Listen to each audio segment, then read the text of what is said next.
this is what we're doing. And I've already announced it. Actually, this was the first time. I always tell Varun, because sometimes people will be like, Eric, like, this isn't going to work forever. You should keep this a secret. And I tell everybody, I'm like, I have no secrets when it comes to Outbound, because it feels like if I let the secret go, I'm not holding on to the same secret forever. And I'm not holding on to like an attention hack forever. And I can start thinking about the next thing.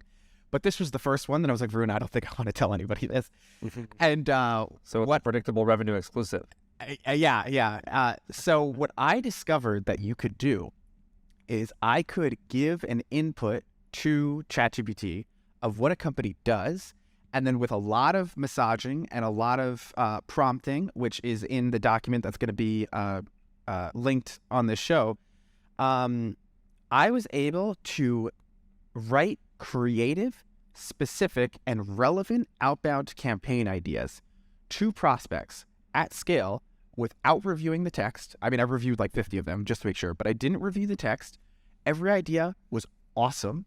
And we are sending cold emails to this day where what we're saying to people is, hey, I was checking out your website and it looks like you target blah, blah, blah, because we'll just generate that as well.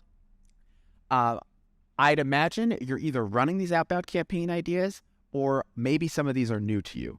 Check it out. 1, 2, 3, and we would just give outbound campaign ideas. And the one that I checked Red Bulls because I just wanted to make sure it would work on a B2C company as well, just in case we accidentally missed.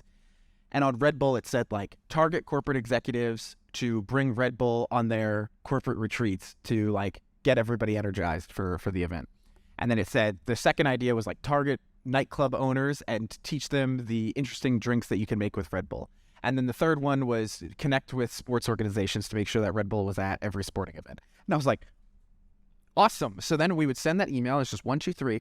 And then we would end, hey, not sure if you're running any of these campaigns right now, but Clay can help you automate these things or start it for the first time if you've never done these things before.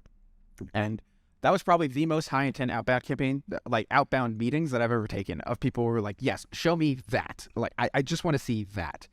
And so yeah, that's what I would say about using AI to look at data, infer a decision, empower your messaging. And the framework was the same. It was a sandwich. Like there's no, I purposely, like I'm not going to let ChatGPT write that part.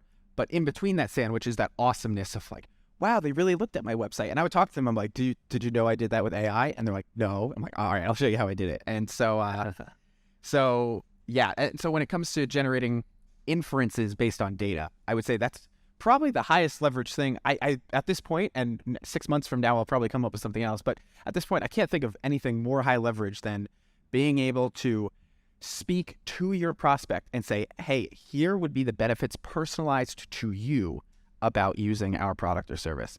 And yeah, that's probably the most interesting thing we've done with AI so far.